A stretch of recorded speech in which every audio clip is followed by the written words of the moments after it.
Hello, everyone. This is Sean Smith, and you are tuned in to the Country Fried Outdoors Chasing Your Experience podcast. The podcast that will connect you to resources regionally and nationwide to engage them and you in open, honest discussions so that we can inspire the growth that you need to chase the experience you want. So strap yourself in because here we go.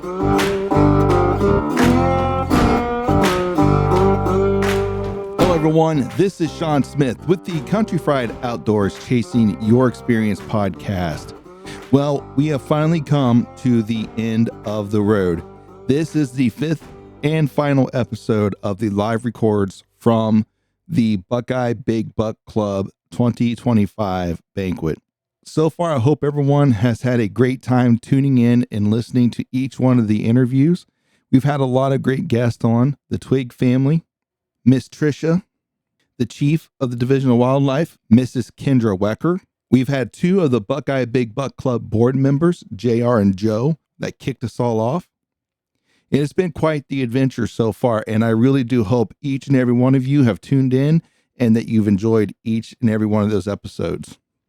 For the capstone episode, this is a young man that Jim Williamson wanted to make sure got on the podcast. He has shot his first qualifying buck, and he's only 6 years old. Now, this young man, his name is Brantley. He's here with his dad, Travis. Brantley is a little shy. And of course, Travis is there to help him to kind of share the story as well. So I hope you guys enjoy this capstone episode of the live records, because we're going to tune it over live now and hear it straight from Brantley and his dad, Travis. Hope you like it.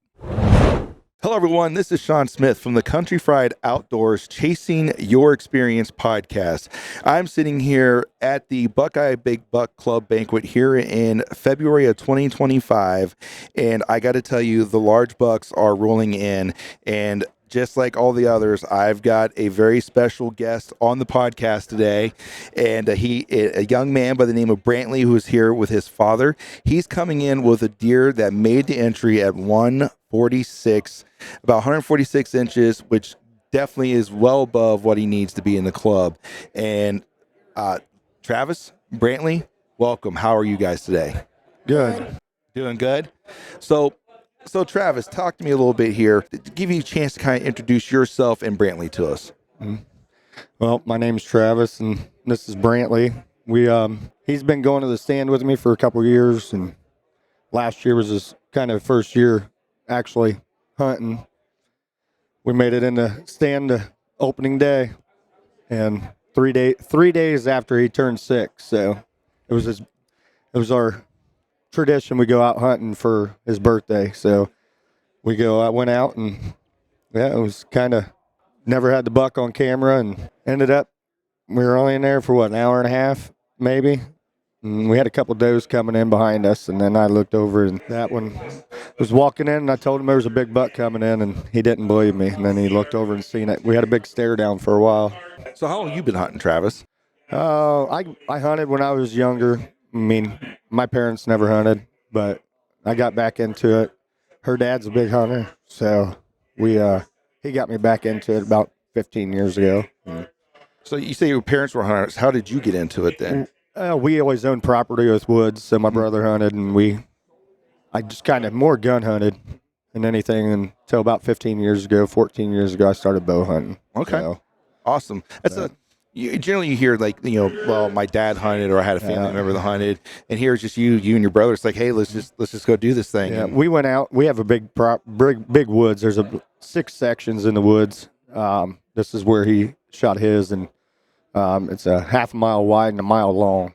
So, but when I was a kid, we'd line up people and we'd push it. Okay. Yeah. So on Monday morning when we pushed that woods, we'd get 10, 12 deer out of there by 10 o'clock. So, but yeah, my dad hunted, but he's never shot a deer. Okay. All right. But he hasn't went out since we were kids, but I mean, he gun hunted, but he'd go out one day and hunt for an hour, and that was about it. Okay. Yeah, he had better things to do. So how long have you been taking Brantley in the woods with you then? I'd say his first trip out with me, he was 3. When he was 3? Yeah. All right, cool. We were in the tree stand. Mm-hmm. So it was An experience. Yeah. Now I usually have them in the evenings, and he's 7 now, and my other one's 5. Mm-hmm. So all 3 of us would be in a 2-man tree stand hunting together.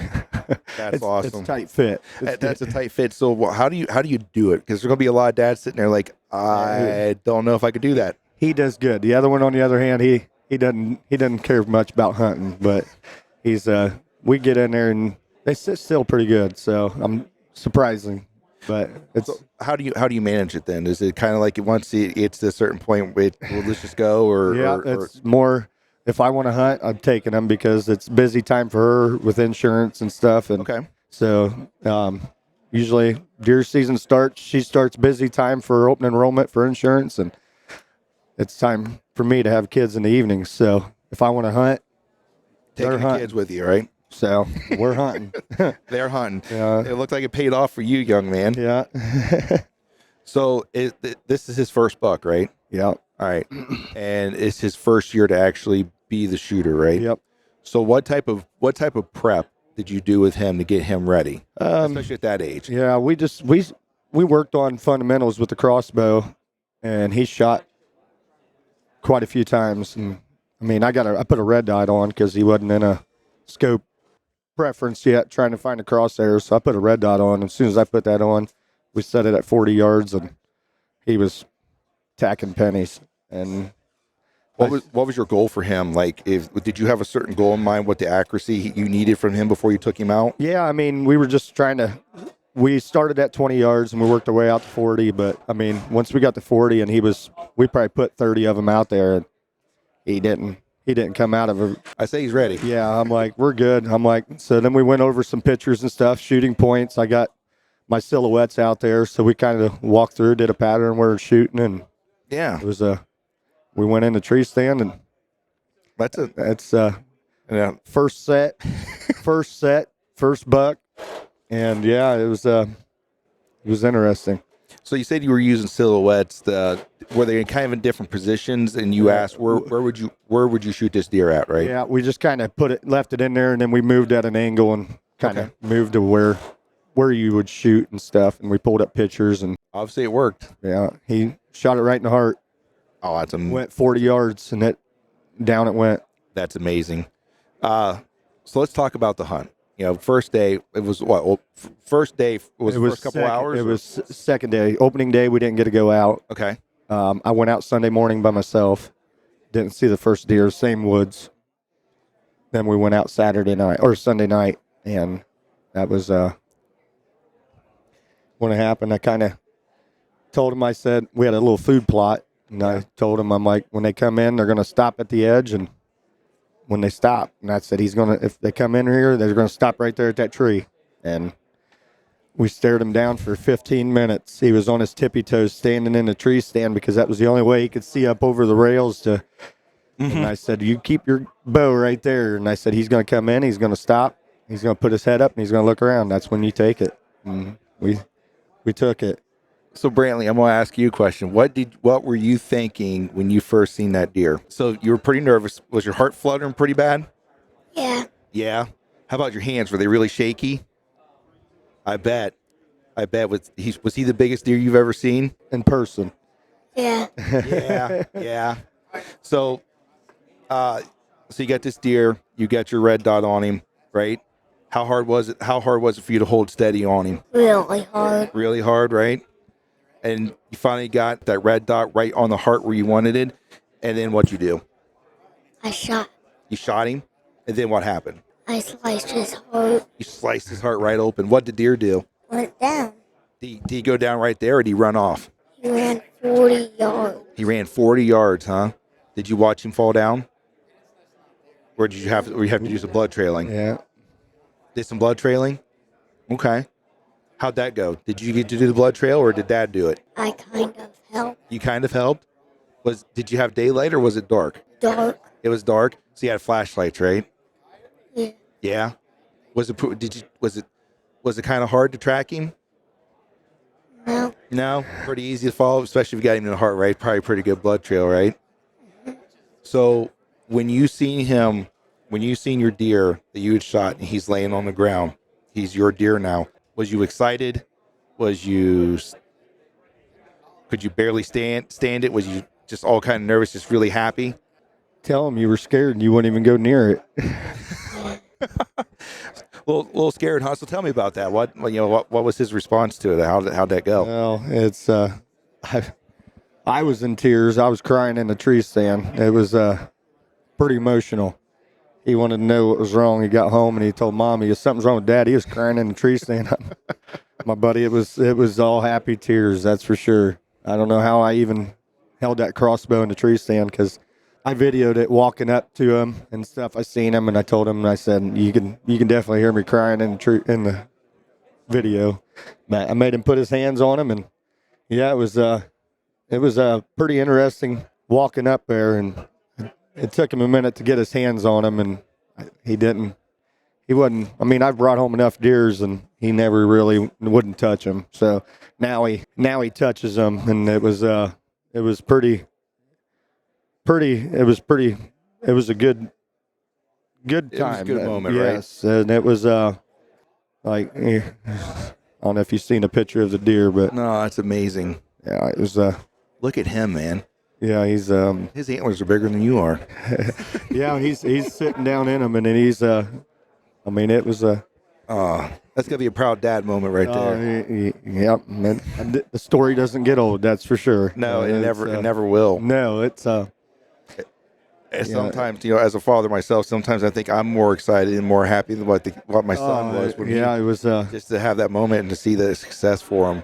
It was like this year's the buck he shot this year. He just put his hands on him. He looks up at me and I said, "What's wrong?" He goes, "I thought it was bigger." I'm like, "You're 7 years old. You don't need." I'm like, You spoiled him. yeah, that's what everybody's like. You let him shoot. I'm like, what was I supposed to do? It was his hunt. I'm like, I'm not taking the bow away and say, "Hey." It's the way the cards fell. And that's right. It never falls the right way for me anyways, so Right. I'm glad it fell the right way for him. Well, and now it's the turn. Instead of the build up to getting a large deer, now it's tempering the expectations that Yep. this doesn't happen every year. Nope, Yeah. it doesn't. And it's that's why I told him. I'm like, he was all sad about it. I'm like, hey, it's the name of the game. That's why it's hunting. That's why it's hunting. yeah. That's I mean, Well, buddy, I can tell you, I am 40. I'll be 41 this year, and I still don't have a buck that sits here at the Buckeye Big Buck Club. You're 7 now? he's 7. You're so, 7, and you've got one already. Yeah, he shot it at 6. So at 6 years old, man, congratulations to you. That's awesome. What do you say? Thanks. You're very welcome. Anything else you guys like to discuss, or We did a lot of hunting this year, though, didn't we? He was out there with me. I didn't get a tag. I ate 2 tags this year. I didn't get my buck. And he was out there with me in the blind at negative degrees, sitting with me, and we hunted it out, but didn't get one. how was that? Was that pretty cold? Yeah. yeah. That's usually how deer hunting goes. So Trying to just let find you know. youth. We've been trying to find him some youth hunting heated socks, electric socks, and Yeah, I got a pair, and I won't hunt again without them. It's we're spoiled these days. yeah, and then the only pair we could find has got a sheep on them, and they're blue. And he's like, "I'm not wearing them." I'm like, "Hey, if it's something that's going to keep my feet warm, and as soon as you put them on, your boots are going on and they're getting covered." I'm like, nobody's ever going to see them. Nope. I said, whatever. Hey, it doesn't matter. He knows they're there. That's all. That's all that matters. And he's not going to be caught wearing those. Like, I'm not going to get my picture taken in these things. Somebody might see them. Nope. Oh well, that's amazing, and I'm very happy for you, young man. That's quite the accomplishment, and as you move forward, and you guys, obviously with you as well, you're going to have a lot of opportunities at a lot of great deer moving up. But just know that it doesn't happen every year. Obviously, you've learned that already. It's not an every year thing, and take away the experience that you have, and obviously between you, your dad, and your family, and cherish those moments. Let that be what drives you to keep moving forward in this, because success is what you make it, and success isn't always bringing home a deer. Success is spending that time in the woods with your family, or just getting away. You'll understand it when you get older. You'll definitely understand it when you get older. But I'm very firm believer that a lot of times most people say, I wish somebody would have told me that 10 years ago. Well, hopefully 10 years from now, that makes sense to you. So, or it makes sense to you now, but cherish that time out there with the dad and your brother when he gets to go out, and brother, right? Yeah. Brother, when he gets think to he's go out. going to want to hunt? He says he hates hunting. So, He's young. yeah. And you can't force him into it. I've got two. I've got my oldest one. He shot his first when he was your age, and now he doesn't do it. He doesn't go out at all with me, and I don't force him to do it. And then the youngest, he went out about your age, didn't have much success. Now he didn't want to do it for a very long time. Now he's interested in doing it again. So my daughter's 17, and she shot her first one when she was 8 or 9, and but nothing huge. But I mean. She's still doing it? Yeah, she shot a doe this year. I mean, Awesome. With sports and stuff and work, she don't get much time, but life continues on. Yeah. Well, is there anything else you'd like to say in closing? I don't know. Any advice out there for the dads and their young kids to bring? Take them out, enjoy it. Enjoy every moment. I went out a couple times and without him, and I called her, and I'm like, don't feel right. I'm like, so he went back out with me the next couple times, and drives me nuts in that, but we still do it. It's fun. Well, Brantley, I want to ask you, is there anything that you would like to say to maybe some of the younger people that might listen to this, or maybe even just the adults listen to this as a young kid, about parents taking you out hunting, or just your experience, or just your hunt? Anything positive or anything good that came out of that? Your thoughts of that? Any advice or tidbits that you'd give them? No? Okay. Hey, that's totally okay. Well, if you guys don't have anything else to say, I will go ahead and close it out for us then. Nope. I appreciate it. Well, asking us to be on here. Well, I appreciate you guys taking time to sit down with us. And Yeah, well, ladies and gentlemen, thank you so much for joining us as we talk with Brantley and his dad, Travis, about his 146-inch buck that he shot at 6 years old. He is now a proud member of the Buckeye Big Buck Club, and something that most adults never even get to. So, young man, congratulations to you at 6. That's your first one getting on there. Ladies and gentlemen, we definitely appreciate you guys taking the time to listen to us, and that we hope that as you're out there chasing the experience that you want, that you remember to always have that courage to fail, but yet have the humility to learn. And until our paths cross again, may you guys stay safe out there. And as always, God bless you. Wow. That is an amazing feat for that young man. And I am extremely happy for him and his father. And I know that there are a lot of varying opinions when it comes to this exact subject. And I don't think either one of them is wrong. But these difference of opinions, it's going to stand around the idea of letting such a young child or a first-time hunter shoot that caliber of buck for their first ever deer.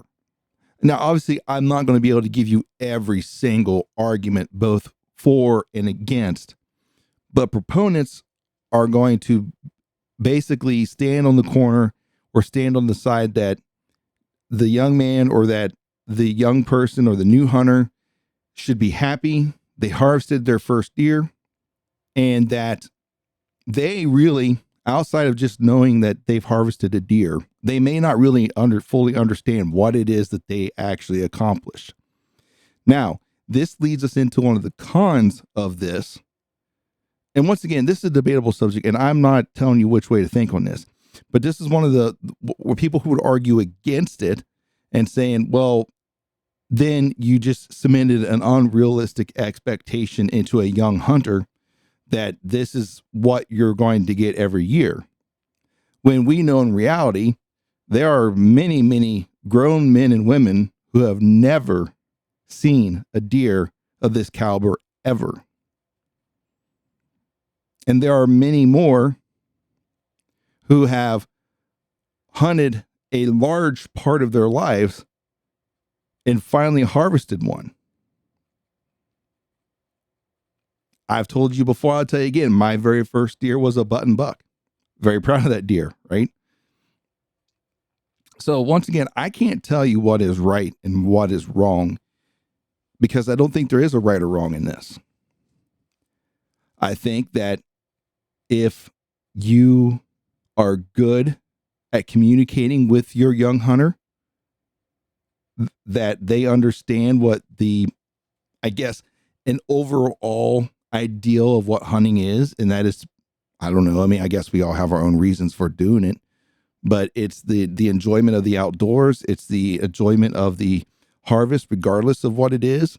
It's the enjoyment of the sustenance that animal is going to provide for not only you, but your family and potentially some friends and neighbors. Like, if you keep them grounded in those principles, then you won't lose them.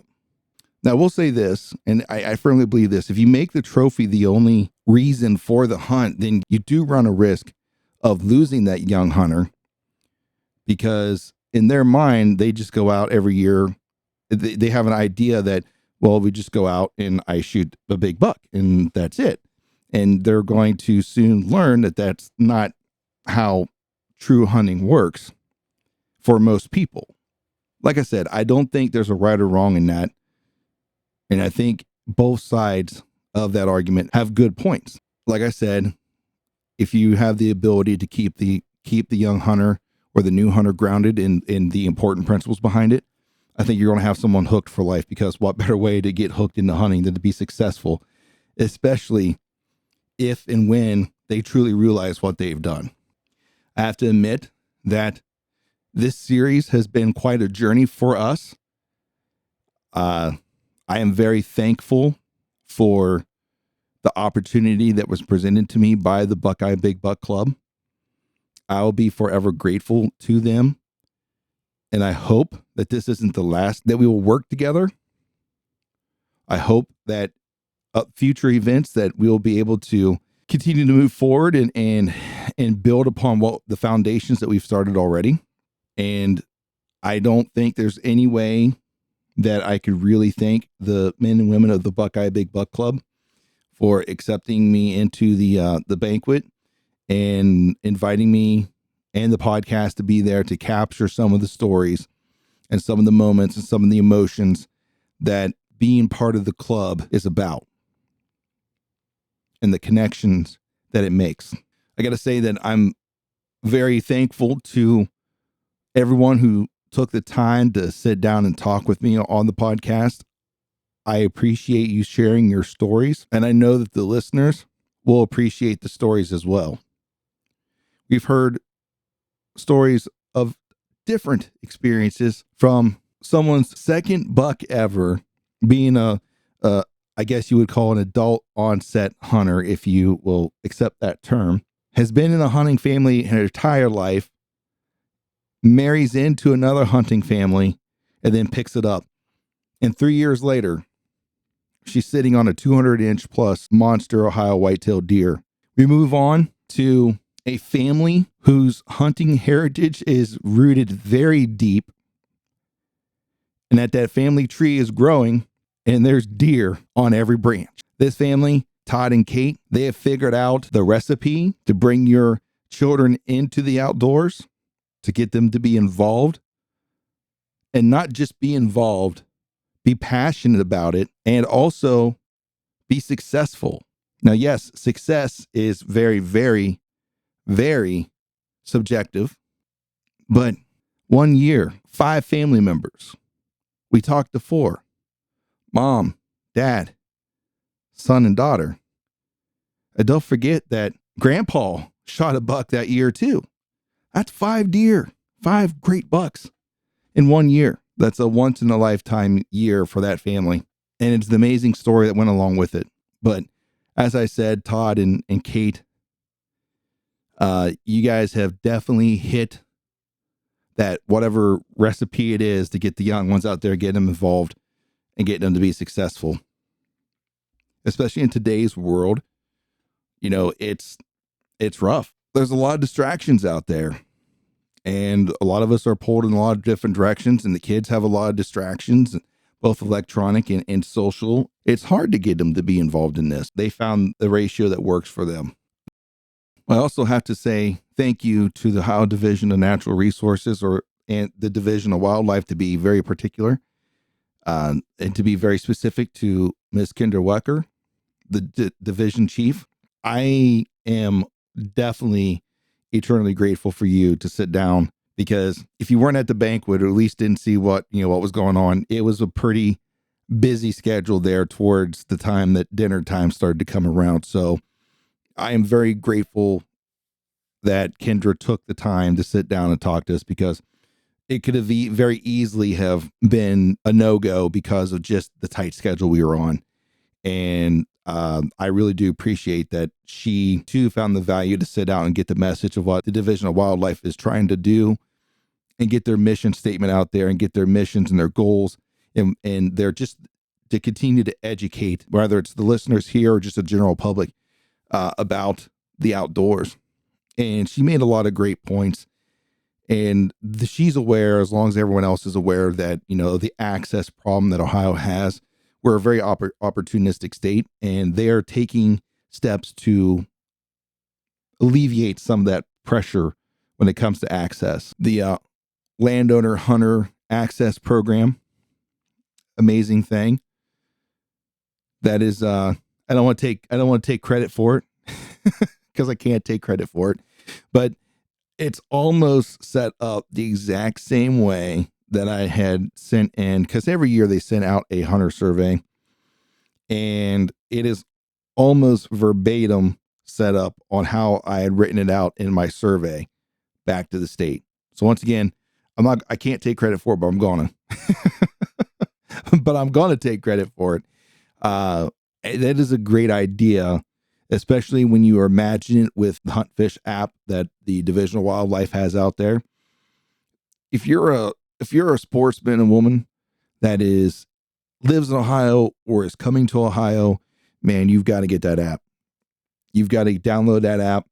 It has everything there for you. You can purchase your license, your game tags, hunting, fishing, everything is on there. It stores it on there for you, so you don't have to worry about losing that paper copy. You can even do your game checks from there. Of course, you can still do it the old-fashioned way if you want. There's nothing wrong with that, right?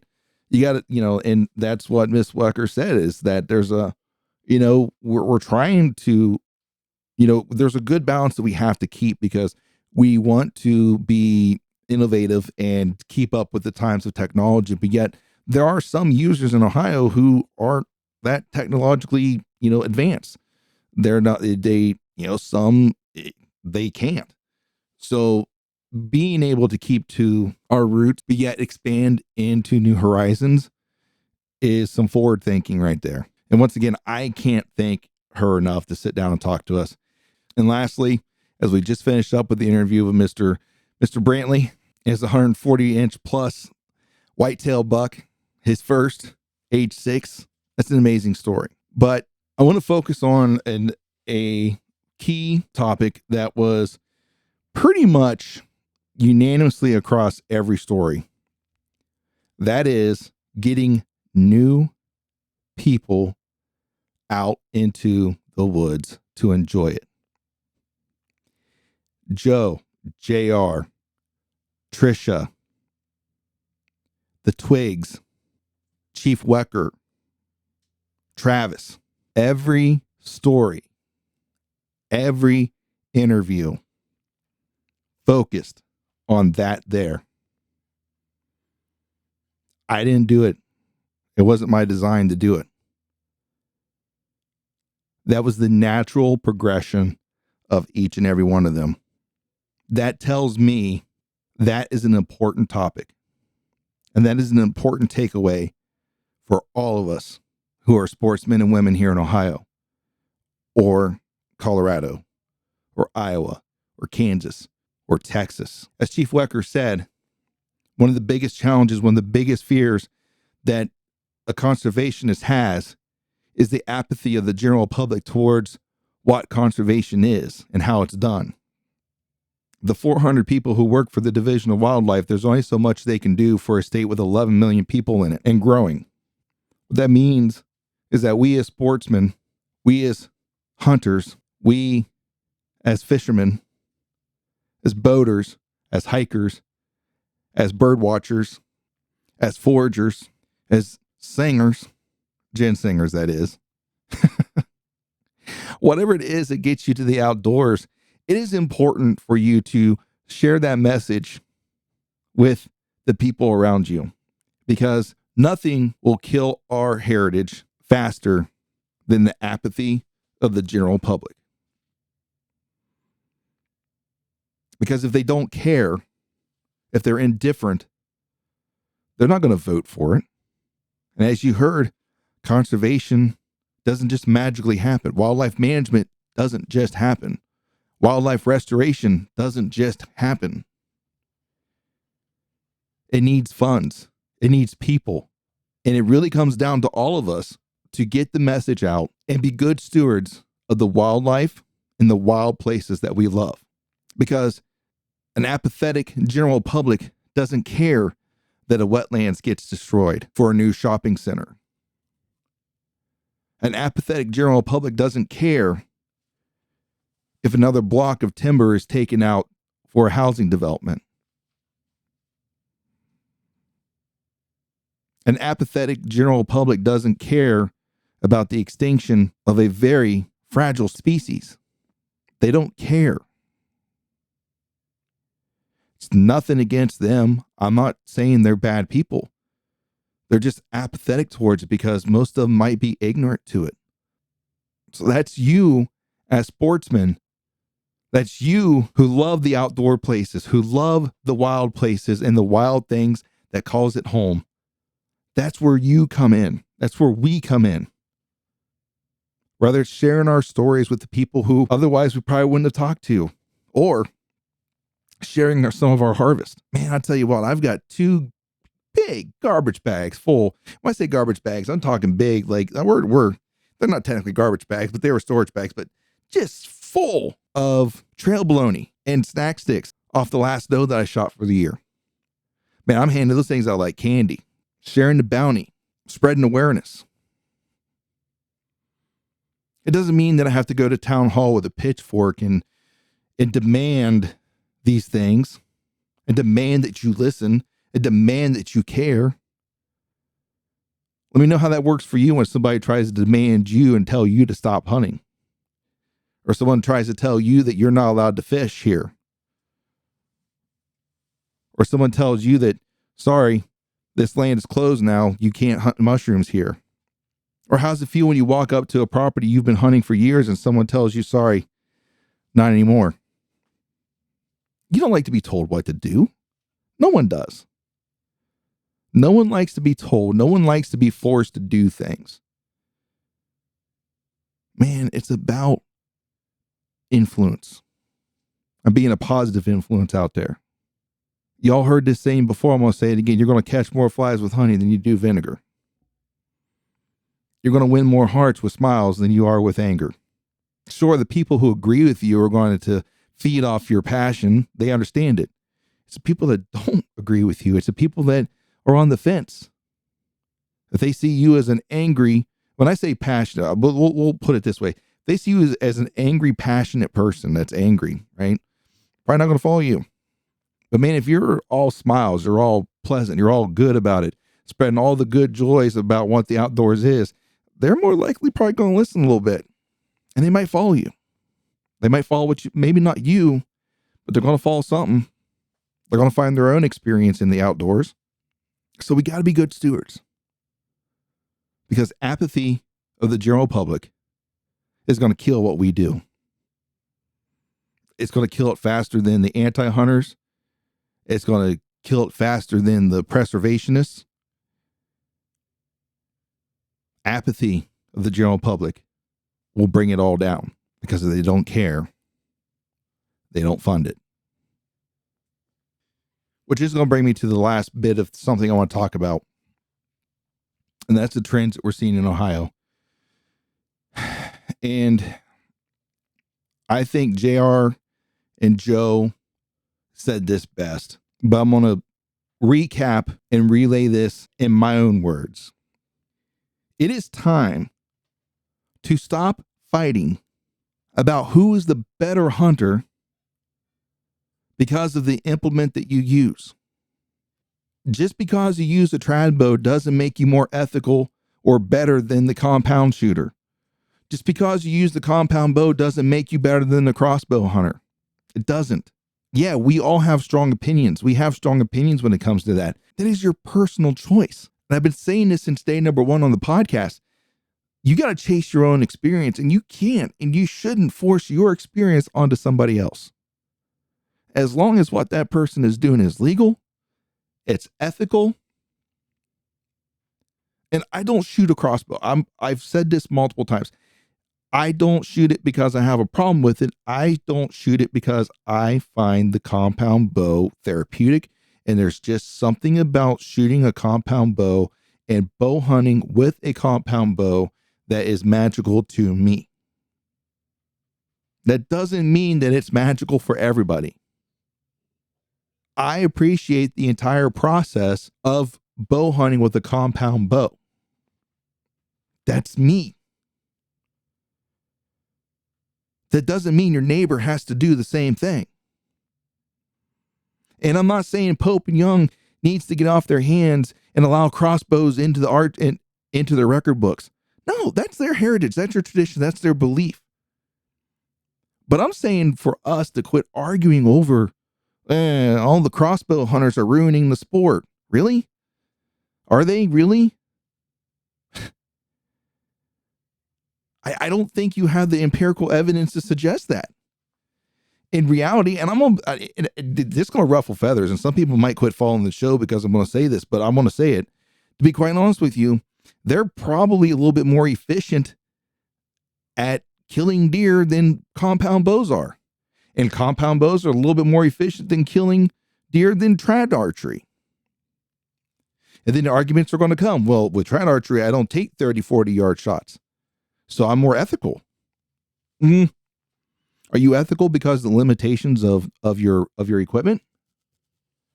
And just because someone's equipment is capable of a 40-yard shot and is effective at 40 yards, that makes you more ethical? No, man, it's about the experience that you want. It's about the experience that you chase. What is unethical in any of those debates is forcing a shot that you know is not good, or forcing a shot you know that you can't make, or forcing a shot that you've never practiced before, or shooting at distances that is just absurd with any system. Now, yeah, we're going to get some discussions about Levi Morgans and a few others who can shoot 100 plus yards and hit their target. Great. That's fine. They're the exception to the rule. If you ever know anything, you don't make a rule based upon the exception. And I'm not mad at you if you're able to do it. There's a lot of arguments on both sides of that, but let's not digress and let's not get too far down this. The point behind the matter is, and this is what I got to say about it. It's your experience. You chase it how you want. Because I'll tell you right now, when you look at someone telling their story, I've heard it twice now with 200-inch deer with crossbow, killed with a crossbow. I've heard 2 stories now from 2 different people. And when you listen to their stories, they sound an awful, very, very familiar to the ones who've shot their deer with a compound bow, to those who've shot their deer with a trad bow. And the straight wall cartridge shooters sound just the same as the shotgun shooters. And the shotgun shooters sound just the same as the muzzle loaders. And then the handguns, you guys are just crazy. I'm just kidding. I'm kidding. But the handguns, but the men and women who shoot their deer with a handgun, their stories are just the same. The looks on their face, the excitement, the emotion, everything that's tied up into it is exactly the same. Because we're all doing the same thing, just chasing it a little bit different. And I've beat a dead horse on this by now, but I think it's time that somebody does. I think it's time that we as a culture stands up and say, listen, bro, you're my brother, you're my sister. You don't do it the way I do, but we're all doing the same thing. Because if we don't have a collective voice, then it's done. Then it's done.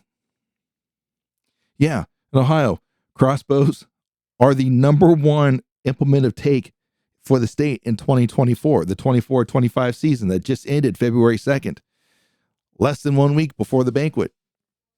It accounted for 33% of the kills, followed by straight wall cartridge, 32% of the kills.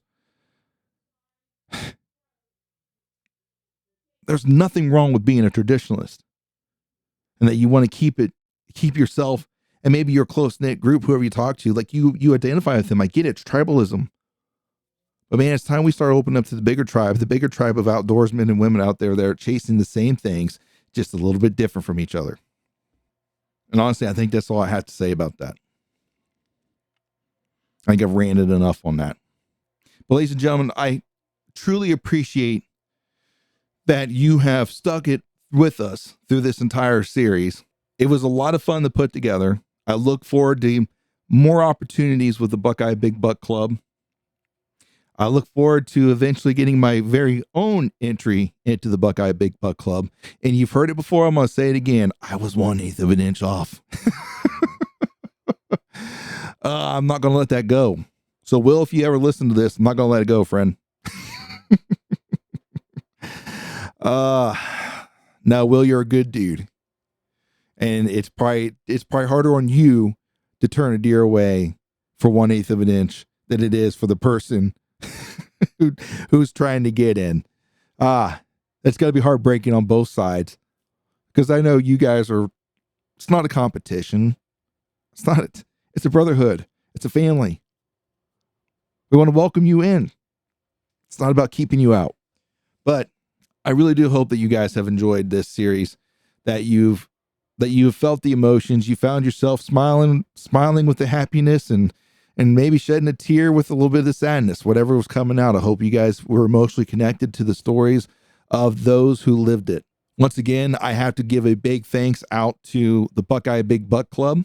I cannot express in enough words my gratitude to all of you for bringing me in and giving me the opportunity for you to spread your message through another outlet. I hope that grows for you. And I really encourage you guys to reach out to other podcasts, because each one of us have our own niche.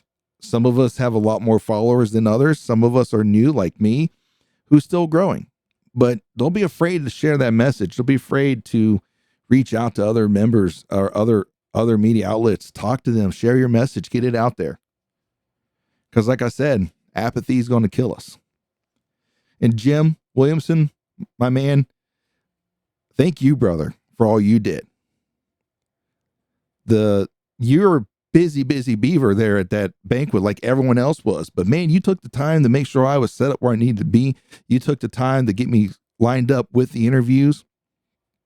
You took the time to bring me up front to introduce the podcast and to encourage everyone to be listening for the upcoming episodes of the stories from the club, from the banquet.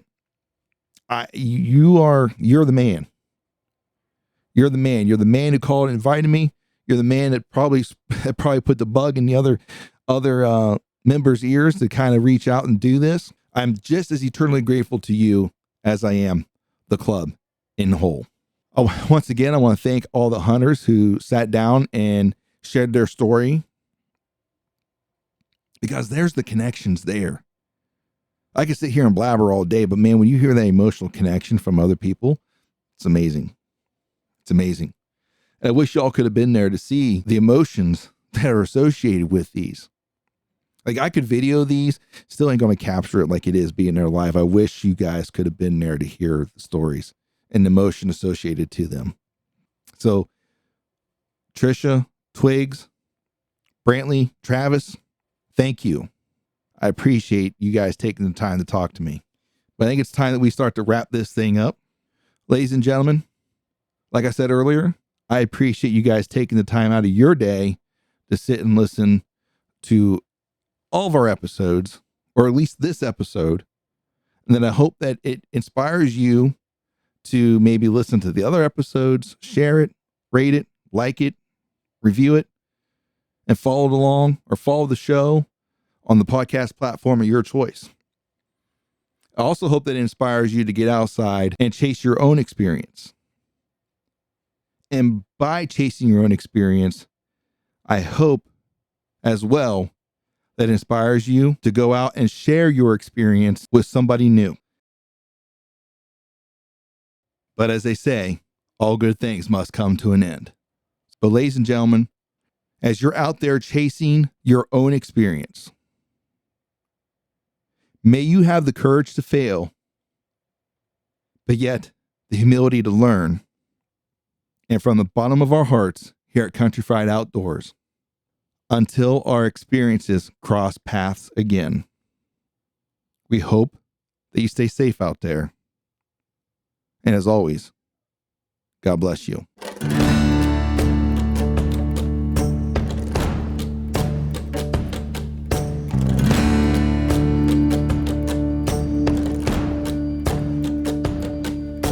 Thank you for listening to the Country Fried Outdoors Chasing Your Experience podcast. Before you go, don't forget to leave us a review and follow the show on the podcast platform of your choice.